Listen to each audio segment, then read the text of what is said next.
welcome to the Ghost News Network. Today's January 11th, 2015, and Happy New Year. First of all, this is the first show of the new year, so hope everybody had a great New Year, had great holidays, and now we're ready to start 2015 off with a bang and do lots of ghost hunting. Yep. Absolutely. So, as always, I'm Dimitri, along with Michael Carnito, Nancy Scary, and Shannon will be down later tonight because she's going to be going over some stone stuff. Yep. So we're going to start. Well, we're not going to start. I'm going to tell you what we have lined up for today. We have our Urban Myth and Legend. We're going to talk about Rolling Hills Asylum. We have our definition of the week, which is warp. Our equipment review, we're going to talk about the wind meter. Then Shannon will be doing her section, which I have affectionately called Getting Stoned with Shannon Collins. she wasn't around to give us a better name. She wasn't here to pick the name, so that's what I picked. This Week in Paranormal History is it's a little dated, but December 30th, 1903, fire breaks out in the Iroquois Theater. Nancy's going to be going over all our social goodies. We're going to answer some questions, and then we have a brand new evidence vault. Comes from our Urban Myth and Legend, which we're going to talk about. And let's start with Mike. What's new? Let's talk about what's new in the world of Lippy. Well, we got some things to talk about. We got a lot going on. We just pretty much completed setting up our trip schedule for 2015. It looks like we're probably going to try to plan a Burlington prison trip sometime in March. Then we have April's going to be Gettysburg, which we're all looking forward to. We're going to go back there. Hopefully we get some good evidence like we did last year. May, we're taking off, possibly. We might plan a small little trip in there. We're not sure yet. June, we'll be doing Lake George, getting in for the battleground. That's what we're really going to focus on over there in June. In July, we're doing a Rhode Island and Massachusetts trip, which should be really fun. We're going to be hitting a whole bunch of locations up there as well. Hopefully, we're going to try to set up a couple of investigations while we're there, see what happens. Then in August, we're going back to Lake George for Siege Week. So we're going to try to swing a Fort William Henry investigation while we're there, which would be pretty cool. We did that last year, which turned out to be awesome.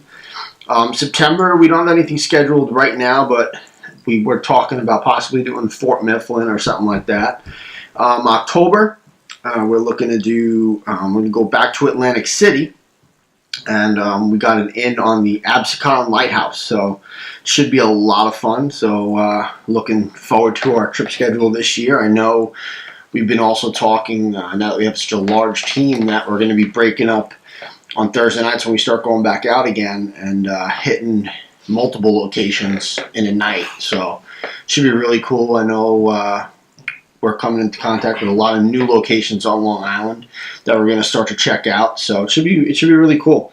Right now we're just indoors, doing a lot of in-house training, getting the team prepped up and ready to go for house investigations and stuff. I know we just sent out a whole bunch of proposals, and hopefully we get something from that, so we'll see what happens.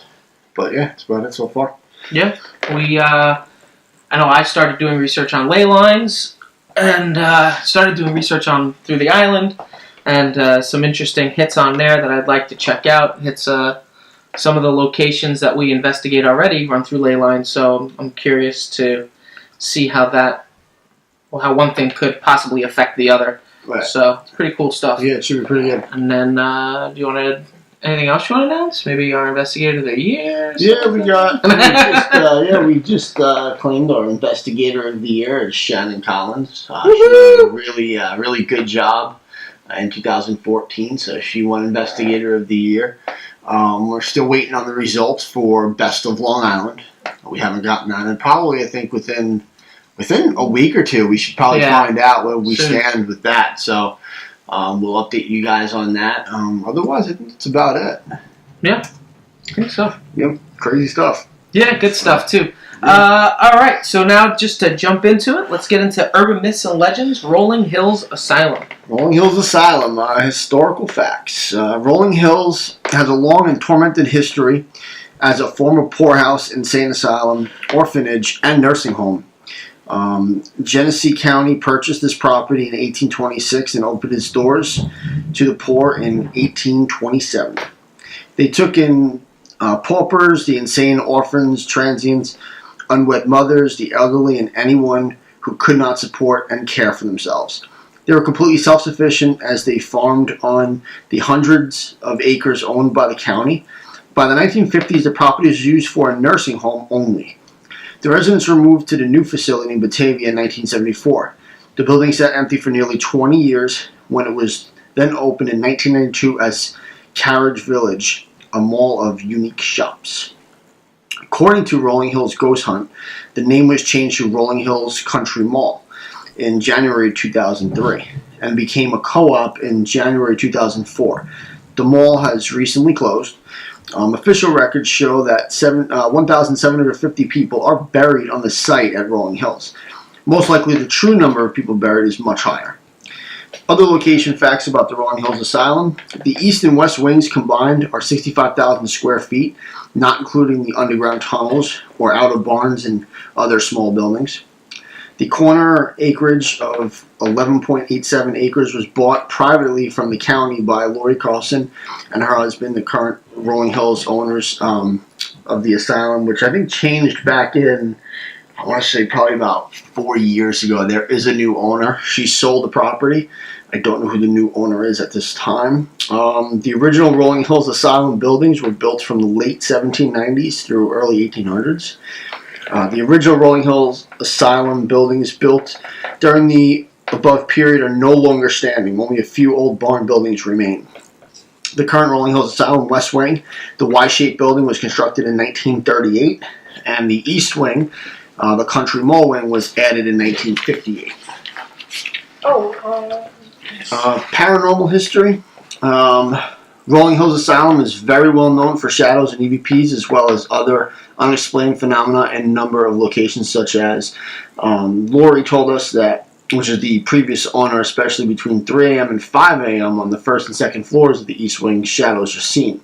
In the Christmas room, toys can be seen to have moved from where they were left as though someone had been playing with them. On the second floor of the East Wing, the sounds of footsteps and sliding can be heard coming from above, but there is no third floor. EVPs are often taken in the first meat locker in the kitchen area. An apparition of an old man with a goatee mustache has been seen walking around. Right outside the cafe area, apparitions have been seen as well. An old woman has been seen going into the women's restroom. We have the famous photo of a shadow person being taken by a Rolling Hills Ghost Hunting Society member. The figure behind the woman, her name is Grace, a small employee at the time, is the shadow. We have this photo on our website if you want to check it out. This picture was taken in the hallway of the East Wing. This is the exact same spot that a former Long Island paranormal investigator reported seeing a shadow during our investigation as well. Yeah, that spot that they're talking about was on the, I believe it was on the second floor. Craig was setting up one of our DVR cameras, and we weren't even recording at the time. It was all during setup.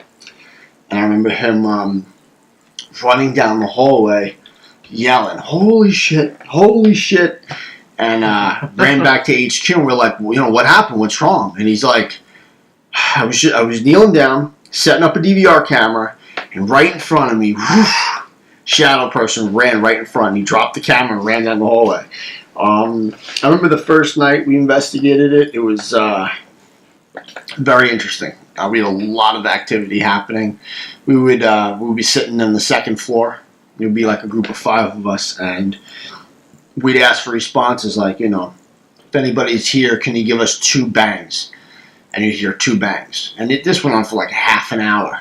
And then it got to the point where I was like, all right, you know what? If you really are here with us and you understand and you want to keep talking to us, give me 2 taps. And right after that, you hear 2 taps. So it was definitely interesting. Every time we've gone, we've gotten some really good evidence, a lot of EVPs, a lot of personal experiences. So, but yeah, if you ever have the opportunity to investigate Rolling Hills, my advice is definitely jump on it. I feel like this location, out of a lot of the places that are on TV, This location just doesn't get the credit it deserves. I think Yeah. it's a lot more going on here than what's portrayed on TV. So, Just so you know, the current owner is Sharon Coyle. okay. Yeah. So there you have it. So she's if you check out their website, it's she's definitely interested in trying to preserve the location, Right. but keep it available to investigators and try to kind of do things in a as the right way, I want to say, I guess, as opposed to just either letting it get overrun or wait for a commercial, but see what happens. But Sharon Coyle is the current owner of Rolling Hills. Yeah, it's definitely worth it. I mean, I don't know what the charge is. I believe it's $105 per person. I think the investigation time, I know it used to be 9 to 6. That may have changed. It may be 9 to 4 now. I'm not sure. But, yeah, I mean, it's definitely worth it. If you can, like I said, if you can get out there, definitely get out there. Your money's definitely worth it there. Just bring a lot of equipment, that's all I can tell you. We got a lot of interesting hits on stuff. We had a laser light, a crosshair laser light set up, and we're sitting down in the second floor hallway, and I remember me and one of our investigators, Jay, and we looked over, and we actually saw a block out in the laser light, which was really crazy. There was so many experiences to tell. I mean, I could be here do an hour show on just experiences on Rolling Hills. Yeah. But it's Rolling Hills for you. Awesome place to investigate. Very cool. Yep. All right, so moving on, and actually later in the show we'll be playing our EVP from Rolling Hills that we captured. Right. So stay tuned for that, and that's it. Pretty cool. Awesome. Next, we have our definition of the week, which is warp, and a warp has two possible meanings. First meaning is areas where conventional laws of physics can break down. Linear time may not always apply. They can be locations infested with entities, imprints, and a barrage of other paranormal activities. They may be unpredictable areas that can twist perceptions beyond the understanding of logic. That's the first definition. The second is areas of paranormal activity that are so tense that time itself manages to change. The time may speed up, slow down, you may occur lost time, or time may briefly stop altogether. The area affected is usually very small, and it's a very short duration. So that is what a warp is. It's interesting stuff. You ever come in contact with a warp? I have not. Me either. I have not. I'd be interested. Come in contact with a few warped individuals, but I think that's something entirely Everybody, different. I think has had that. Yeah, I think, when people come out with terms like warp, like they can say, there's a paranormal warp here, or there's a vortex here. Before you start throwing that out, prove that paranormal activity exists. Do that first, because you're like, when you talk about warps and vortexes, if you're about 500 steps down the line, that's number 500 on that list. You're like way down. Prove that it exists first. And I mean, there's been a couple of investigations places that I've gone to where they claim to have a warp or a vortex, and it's like, prove that, you're telling me that this is where it all comes in, right? And we set up cameras, we set up EMF, you highlight the locate that whole spot that whole night, you get absolutely nothing. It's like, I don't know. It just, anytime I hear that term, it throws me off. It's the warp, the one major one you could think of, on Earth would be probably Bermuda Triangle. That's what I was just going to say. That's probably one that's, but you don't hear about it often. It's not, every single day something happens there. It's once in a blue moon. I don't even know when the last occurrence was in the Bermuda Triangle. Something went missing over there. 2004. Yes, you're talking, almost 10 years ago. Yeah, that's what I'm saying. It's not a normal occurrence. Right. So, but I don't know. But there you have it. Yeah. If I knew there was a warp in an area, I would check it out. But how exactly. I just happen to be here with all my equipment. And let me tell you something. If it can already warp time, what's to make you sure you're aware of it? Yeah. You know? Who knows? True. Yep. Or if it's... Who says it stays in the same place? Maybe it pops up in different places. Yeah. Who knows? Yeah. We can theorize about that shit all day. Yeah, it's a whole nother conversation. But, okay, so next we have our equipment review, which is the wind meter. Wind meter. Yeah. Wind meter. Not many groups use this. It's one of your more cheaper pieces of equipment. You could probably get them for less than $20. My best way to get them is probably go on eBay. You could probably find them less than $20, no problem. What's the theory? Why do we use it? Two theories. One is that when a ghost manifests and you ask, can you show me a sign of your presence, you may get a gust of wind. That's one of the theories that's out there. Another theory is more of setting a trap than anything.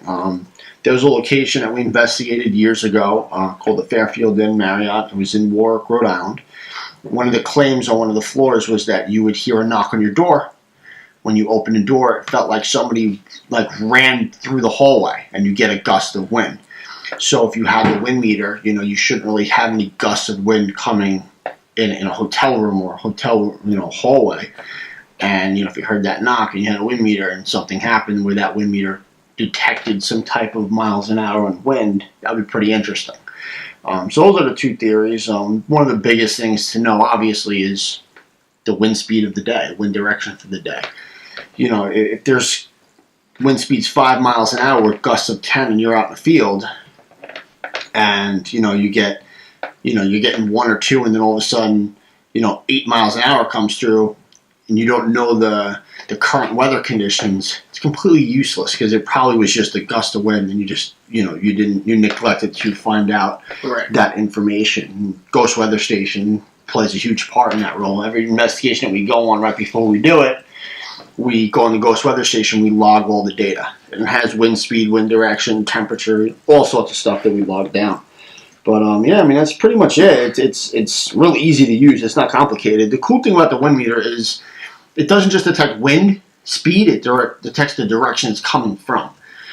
So, if you're getting something where you pick up where it seems to be a little, abnormal for that time of day or whatever, you can find out what direction it's coming from. You can kind of go to that area and try to, investigate a little further, maybe with EMF or EVP, whatever that may be. So, but yeah, that's pretty much it. There's not much to it. It is on our website, www.lifparanormalinvestigators.com.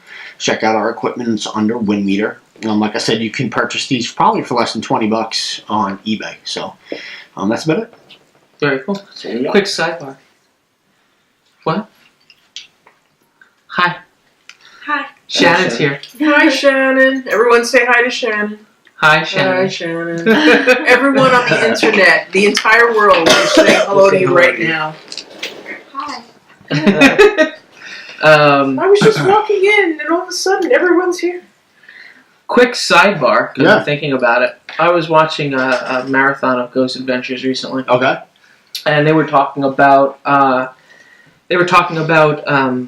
PSB 7 Spirit Box, which we've recently started using. Okay. And then I was watching an episode after that, and they were using a PSB 11 Spirit Box.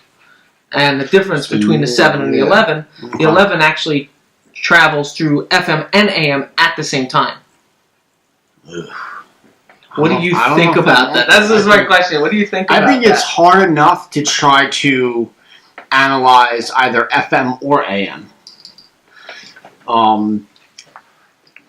But I think, like I said, if you have AM, you're going through AM, you know what you're looking for. If you're going through FM, you know what you're going for. Combining the two, that's... I think it's just too much. I really think it's just too much. It sounds about the same. Like I said, you're pulling in two things at the same time. I wouldn't want to do that, because with that, how do you know which frequency it's coming in over? I don't know. You can't tell. There's a whole mess of lights on that thing too. We talked about this. We talked about how everything is kind of bigger better, more lights, more buttons, more multifunction, everything on an app on your smartphone and blah, blah. We can run it off, your laptop and whatever. So it sounds like, if going through all the AM stations must be great, then going through twice as many at the same time must be even better. Yeah. But the problem is, on one hand, it's kind of nice to have multifunctionality, because you only have two hands, you have only so many pockets. If you're out in the field, you don't want to have to, come with a Sherpa and a spiritual advisor everywhere you go. Right. On the other hand, then it just kind of, there's a tipping point between, handy and useful and more crap that can go wrong and interfere with the results. Right. So that kind of sounds, I don't know. What happened when they tried it? Did it seem to be helpful, or is it just more stuff? They got some, I guess you would call it interesting. I'm always skeptical of TV shows in general because I know that they have an audience that they need to play towards. Right. Yeah. But it sounded about the same as ours with the way it goes through the channels. Well, yeah, I'm sure. There's sure not like you would. It's not like dual sounds I think going you on, would but possibly get more interference, though. You know what I'm saying? Yeah. Like depending on, like if it's scanning both, is it starting? Like how is it starting to scan? Like there's. I don't know how they said it either. I don't know if they're doing one in forward, the other one in reverse, which is horrible. I mean, that's. I wouldn't do reverse. Period. Focus. Like I said, all the new technology today, they're trying to incorporate so many things into one thing. Focus on one thing. Like with the PSB7 Spirit Box. Well, it's got forward, it's got backward, it's got AM, it's got F. Focus on one. How about that? Because what happens is teams go out there. I'm going to use FM. I'm going to use whatever rate speed. I'm going to go backwards today, and then next week let me use AM. Let me go forward and let me use a different rate speed. And then the next week they're using something different. And then the week after that, so it's. Where are you going with all this? I'm going to tell you right now, 90% of the paranormal teams out there, they're not logging all that data. They're not logging, well, I'm using FM backwards at this rate. And then the week after, they're going to change it. I'm telling you they're not doing it. I'm telling you for a fact they're not doing it. Make it easy on yourself. Make it simple. Like in our manual, we picked the one rate setting for AM, one rate setting for FM. So now we know, and whoever uses that device in our group, that's what they're using. And we know. That's it.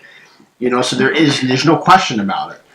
Like I said, too, with how do you know what you're going to more likely get, spiritual, any type of activity through AM or FM? They're two totally different frequencies. So if you're scanning both at the same time, how do you tell which one it is? I have no idea. You can't. You no can't. idea. It's just one garbled mess. I don't know. I just think the new technology today is just, they need to kind of tone it down a little bit and focus on one thing. Like the Ovilus. There's 12 different functions on that. For what purpose? You don't need it all. You really don't, and what's setting it off, and that's nobody can answer that question. No, and I hope we're able to figure it out. To be like, this is what sets it off, Yeah. I don't know. I'm not too fond of all the new technology today. I'm really not. The thing is that people are in such a rush to try everything. Right. That you got to concentrate on one feature at a time. Right. Use it for X amount of time, create what you believe to be an accurate baseline, then move on to the next thing, and then move on to the next thing. From there, you can't be like, today I'm using line draw on the Ovilus, and tomorrow I'm using dictionary or and then true false, and then motion. Pick one, and roll with that.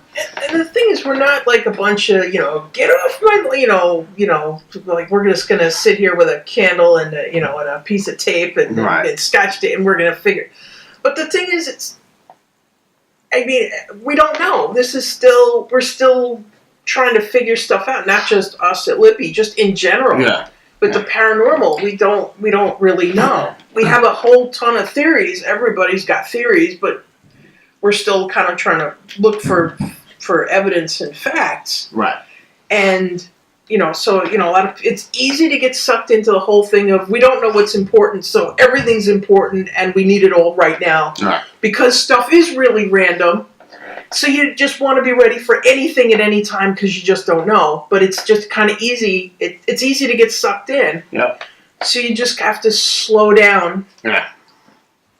take one thing at a time. Documentation is absolutely key. But if you're doing everything at once and you're doing it as fast as you can, how much documentation are you actually going to do? Right. How much of it is even reliable? Exactly. That's the thing too. Like, unfortunately, this field over the past, I'd say 5-6 years, has gotten so sensational. Mm-hmm. Where look at all the new equipment coming out, the Ovilus, the PSP7 Spirit Box. I can turn the PSP7 Spirit Box on right now, and there's going to be a radio transmission that comes through. I guarantee it. I bet my life on it. That's how sure I am. I guarantee in one session something's going to come through. Probably not paranormal, but because you can hear a voice, that's it. The Ovilus. Anyway, you turn that device on. Absolutely anywhere, words are coming out of it. And it's the sensational, it's all it is sensational of it. It's, I heard a voice. It's saying this word. Oh my God, it's saying this word. You know what? Ask it a direct question and tell me if it says it's the word you want. Ask where you are located. And I guarantee it can't tell you the answer. To me, that's bullshit. It's not a legit device. It's really not. And we spent a lot of money on the Ovilus for it. I do not recommend at this point in time groups to spend that much money. Go out, take you $300 or $400 and go buy 10 different pieces of equipment that's going to suit you a hell of a lot better than this device. Straight up. Go buy 10 recorders. Well, how many times, speaking of, watching the paranormal shows, you see these guys with the obelisk and every other thing, and they'll come up with random phrases and random words, whatever, and you see them just, and it's like almost like you feel bad. They're just kind of trying to shove it all, fitting that square peg into the round hole to make it. Are you trying to talk about, kumquats and cucumbers and like what? What are you doing? Stop it, please. But they're trying to make the evidence kind of fit because, well, gosh, it came through, so it must be evidence. And like, no. Yeah, and related to some story that they heard earlier in the day. Or it had nothing to do with anything, but they just, are you hungry? Do you need a salad? Like, no, stop. Just stop. Yeah, it's gotten too much. Like, they gotta tone it down. And like, even the TV shows, like, I know what the Ovilus 4 comes with the micro SD card. That's the dictionary. So now, knowing that that's what the dictionary is programmed on, who's to say for TV, all they do is program whatever words they want to be said. You know it's going to come out. You know those words are going to be used. You just choose which ones you want. And then you're filming it. Oh, cut. The wrong word came out this set. Reshoot the footage. Bam, the right word came out. That's the set we're going to use. Might take them 4 times to shoot the scene, but one of the 4 times ain't bad. It's not a live show. Even if they don't have a direct shot onto the screen, right? They just have the words recorded, and they can just throw it in. Yeah, it doesn't matter. It's not hard. I don't know. I think people need to be skeptical. I really do. I think they really have to go into this and, you know what? Look up the term matrixing. Be a skeptic. Don't just jump to conclusions. Like I said, your hard evidence is photography, video, and audio. That's it. That's your hard evidence. There's nothing else more to it than that. Those are your 3 things that you have to focus your investigation on. Everything else is just a tool. The new tools today are just, I don't even know what to tell you. I really don't. And not that we're accusing shows of being fraudulent and faking stuff, but there's just too many places where things could be manipulated or could be mistaken. It's just too easy. Yep. All right, moving on. Yep. Shannon's here, so she's going to do her thing now. Hooray, Shannon. Yay. So when you were gone, I officially named this Getting Stoned with Shannon. I like that. You can come up with whatever name you want, but when I did the rundown, that was what I came up with. So. Nice. So what do you got for us? Tell us. So this is actually one of my favorite stones. It's onyx. It comes from Brazil, India, Madagascar, USA, and Mexico, and it's black opaque in color. It's considered to be one of the most important healing stones by a lot of people, and I suggest you wear this stone all the time because it's more effective as you wear it over a long period of time. It's good for the skin. It heals infected wounds, fungal infections, inflammation, and sunburn. It also deflects negative energy, increases stamina, gives the wearer inner harmony, promotes self-confidence, and helps achieve success and a sense of responsibility. It's used all over the world as a magical stone. Its power is increased by magic inscriptions found in the graves of American Indians, ancient Greeks, and Romans. Onyx influences all the chakras, combined with other stones whose power it increases. Onyx has a positive influence on Capricorn, so that's important because this is our month, my fellow Capricorns. There you go. Onyx needs time to develop its full power, so it should be worn often, and it should be discharged 1 time a week under running water and placed in the earth overnight at least once a month. Unless you use it often, then I would do it once a week. And that's it. Sounds good. Very cool. Very good. Onyx is awesome. Thanks for getting stoned with Shannon. No problem. Nice. We have to get a sound effect thing to go with it. Yeah, we need cues in between. Just really quick, we had somebody stop in and say hi. We have a live studio audience now. Hooray. And, Cheryl, say hi, Cheryl. Hi, everyone. There you go. And yeah, how are you? I'm great. How are you? Good. Hanging in there.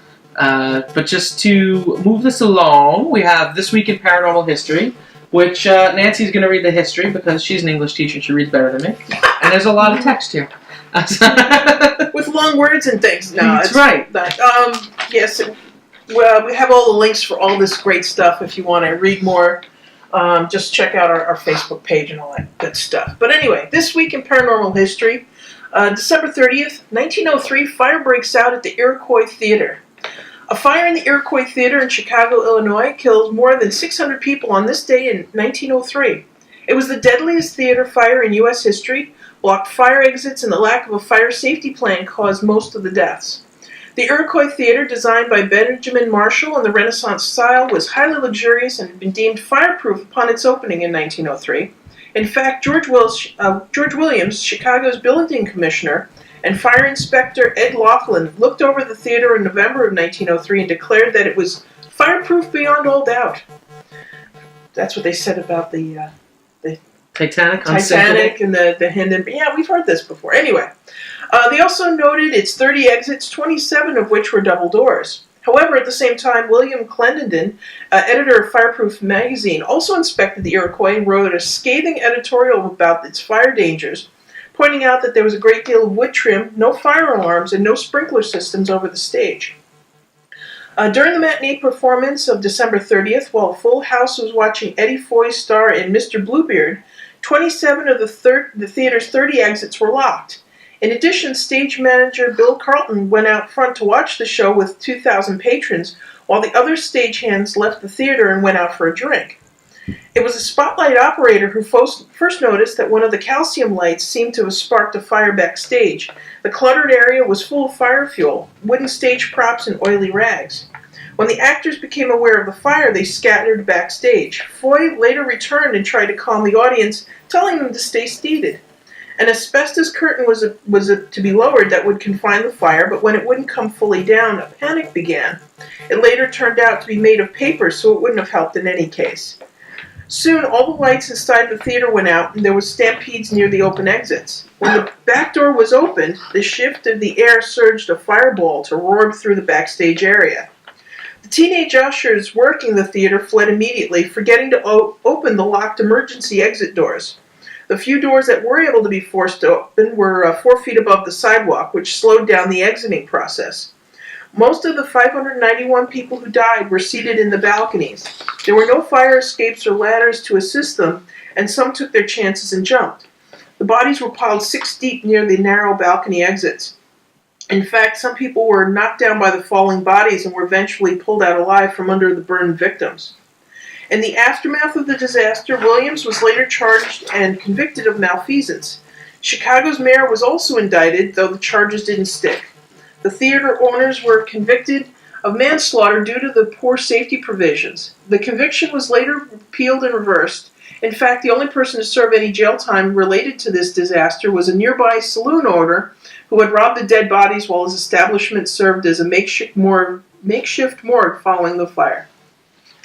This fire is the reason why you have emergency exits indoors where you can pull them and the alarm sounds and everything to get everyone out. Interesting. Because of this, Very cool. that happened. But the paranormal claims. The theater is no longer there, but where it once stood is now known as Death Alley. No one likes to go down there, and they say that if you go, you'll get a very uncomfortable feeling. Shadows are said to have been seen there, feelings of cold spots, and hands touching you. They also say you can hear faint cries for help from the people that lost their lives here at the theater. So, it's Interesting. this crazy little alley now that exists. That's and pretty crazy. Nobody wants to spend any time there. Do we know if anybody's ever investigated the alley? Not that I'm aware of. Had I had known, When you were in Chicago, when I was in Chicago, a few weeks ago. I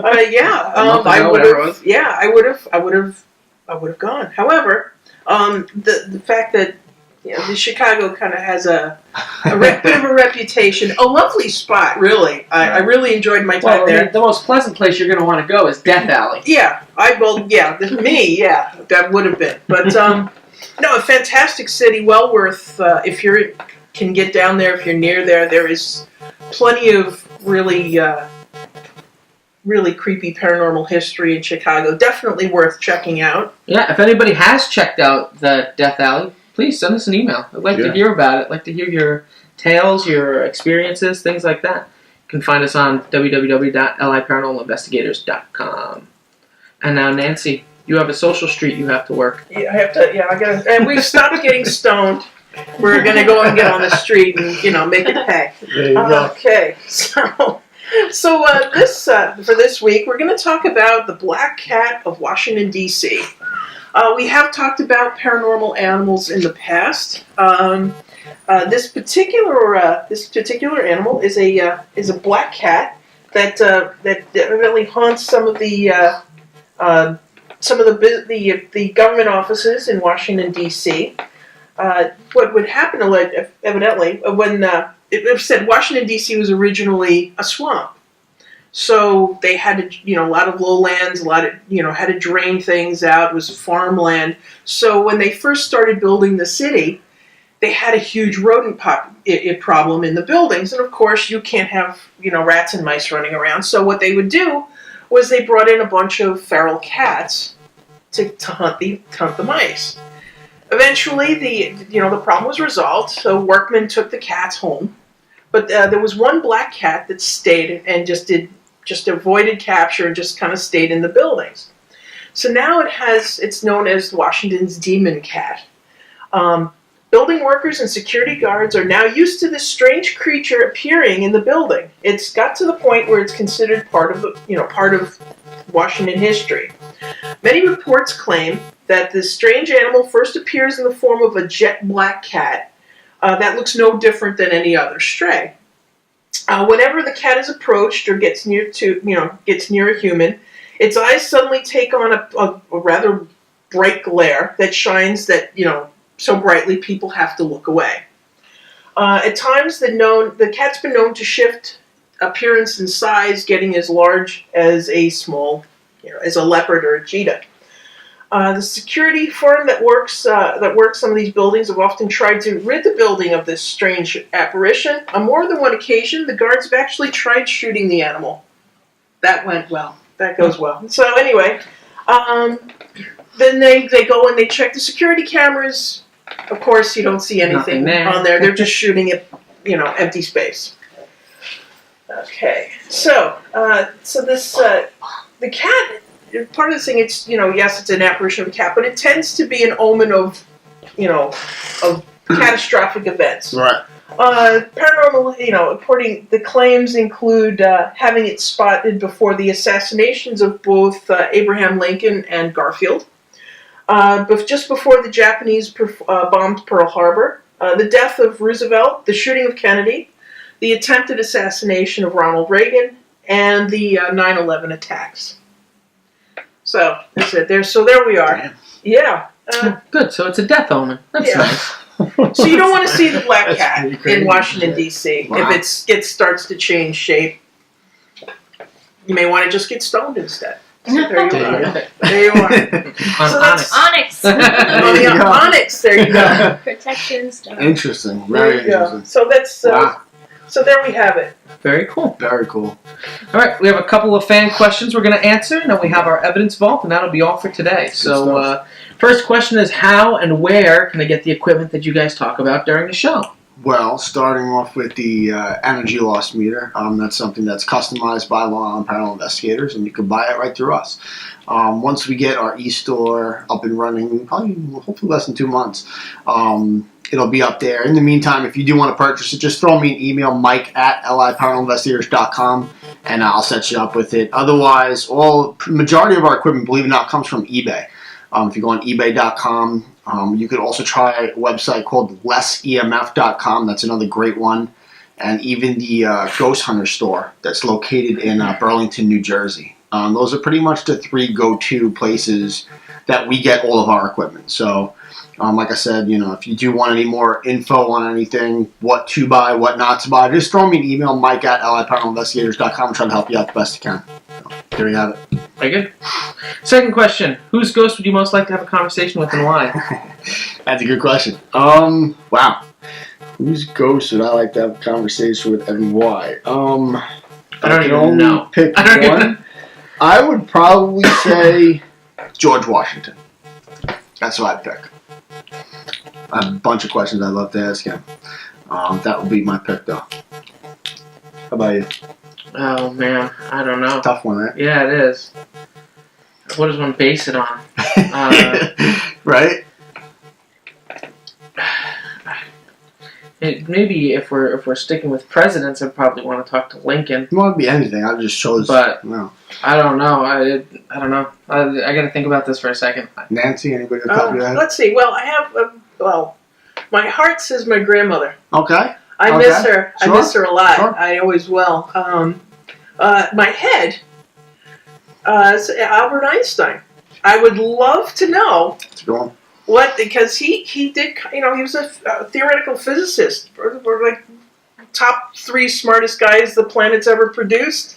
He had plenty to say about, energy, where it goes, and what happens after we die. I'd love to know if things matched up with his theories. So that's what maybe I could work out a deal where we have dinner with Einstein. And my grandmother, I'd help her in the kitchen cook, and then we'd all have dinner together. Maybe we could work a deal. But Nice, so that's nice. that's what I have. I know. What you got? Houdini. Ooh, Nice. Nice. Houdini. Good I call. think Houdini I'd have some interesting questions for on what he's experienced since he's moved on and how it relates to what he theorized before Dig into he the went on. paranormal. Yeah, I mean, not bad. Jen? Anybody else?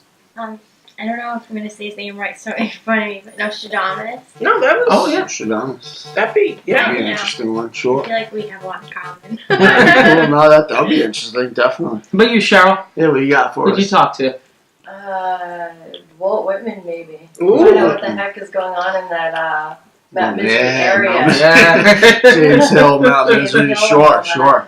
Interesting. That'd be cool. Too bad we That's couldn't really all get our option and then talk to each other. Different people. Oh no.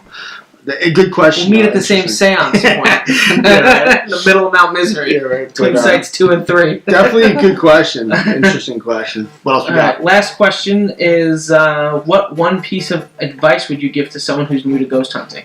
Oh boy. Don't be stupid. Oh my god, Nancy. One piece of advice. I think you're right in terms of as I say, Understand matrixing. Understand Occam's razor. And to be honest with you, find a credible group that's been around for longer than 5 years that's not on TV and have them be your mentor. Have them teach you the ways. Because, I mean, at this point, going on the internet and trying to self-teach yourself, you're going to get nowhere. Literally, you're going to get... There's so much false information out there. And that would be my advice. Go about it a scientific way. Like I said, matrixing and Occam's razor. If you do not understand those 2 terms, you have no business being in this field. Straight up. The field gets enough, shit from the outside world where you really have to be strong in that kind of views and stuff. So that's my advice. And dedication. If you don't have dedication, just don't do it. Right. Don't do it. Obviously, That's all I can tell mine you. would say, KISS. Keep it simple. Yeah. Keep it simple. Don't go like we were saying with these crazy devices that do 9 things at the same time. Focus on one thing at a time. Yep. Learn it. Know what your baseline is. Once you know that piece of equipment, go to something maybe a little bit more in the intermediate level and move up like that. Move slow. Start easy. Don't bog yourself down with discontent. It's a K2 meter. It's a temperature. It does other EMF. It does. It's got a laser light on it. It's. You can do a lot with a simple. I'm talking about the MEL5, by the way. You get the late lamented Radio Shack. Head down there, get yourself a reconditioned digital voice recorder and a camera, and you can do a lot with just that. Yeah. If people have any questions, they're thinking about starting a group, or they have a group, they just don't know what direction to go to, feel free to email any of us. Go on our website, www.alliedparanormalinvestigators.com. Ask us. I know we are in the process. We have our own YouTube channel right now. So we're in the process of setting up on all of our equipment. Each equipment's going to have their kind of info video, so you kind of can get a real good idea of how to use it, not just reading it off a website. So we're trying to work on that. Like I said, if you do need any questions you have, feel free to ask any of us. We'll be glad to help you out. Over the years, I've probably set up over 10 teams in the world of how to start a group and what to do and this and that, and they're still all up and running today. I know one that pops into mind would be Belgium. There's a Belgian group out there that they're doing very well at the moment. So, like I said, it doesn't have to be us. Just find the right group to mentor you and take it there. That's right. Awesome. Last piece of advice: don't be that group that we read about in the newspaper who broke in and entered a place that they weren't supposed to be at, and arson. And showing that the cops show up because then, you deserve to have your ass thrown in jail. How about that? But then you make it tough for the rest of us, and that's not acceptable. I mean, I'm not going to sit here and tell you not to trespass because that's how we first started out. But do it the right way. Don't be a dick about it. Basically, don't be disrespectful. Yeah, don't go into a cemetery. Start knocking things kicking over. down stones and all this stuff. If you're going to do it, be respectful. Try to pick older cemeteries as opposed to newer ones. It's running a thin line with, how would you feel if somebody in your family you just lost and you got buried and, you walk into the cemetery and there's a paranormal team sitting in there, doing an EVP session right by that person's grave. Try to pick older cemeteries, 200-300 years old, just as respecting. That's really it. I mean, when you first start out, you're going to trespass. It's the name of the game. Just don't get caught. That's all I can tell you.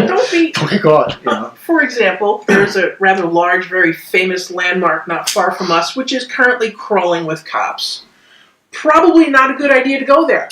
There are plenty of other locations you can go to in the meantime. Absolutely. Don't set fires. Don't break stuff. Yeah. The simple, like your mom told you. Yes, she was right. She wasn't talking about this, but she was right. So please don't do that. All right. So thank you guys for all the questions. And last but not least, we have our Lippy Evidence Vault. And this comes from Rolling Hills in 2007, just to tie off with what we started with. So I'm going to play this for you, and we'll talk about it in a second. 329. 330. 3:30. Mike, explain.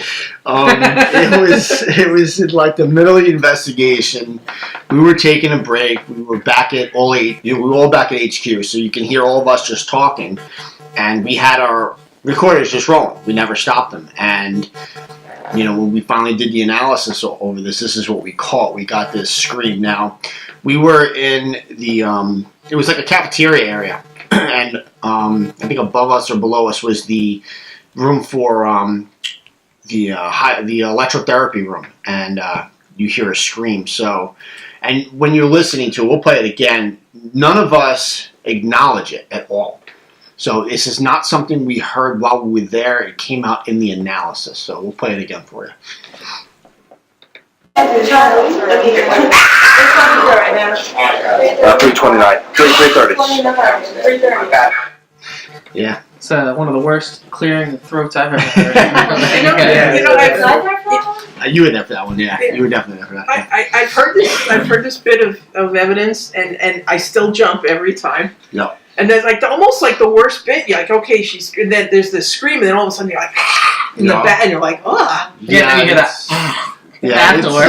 Yeah. So like, which part is worse? The loud scream that nobody hears, or just that thing, that hairball afterwards? So. And that was one of many things that occurred that night. Like I said, Rolling Hills. Every time, I think I've been there 3 or 4 times. Every time I've been there, extremely active. So. But yeah, awesome investigation. That was one of the more popular EVPs that we found throughout the years. So, but good stuff. Very good. Awesome. All right, that's all we have for today. So thank you guys for joining us this week on Ghost News Network. You can always find us on Facebook, Twitter, Google+. Just search Long Island Paranormal Investigators. Our handle on Twitter is @LIParanormal. You can find us or ask us questions on our website at www.liparanormalinvestigators.com. So hope you guys have a great week, and we'll talk to you soon. Thank you.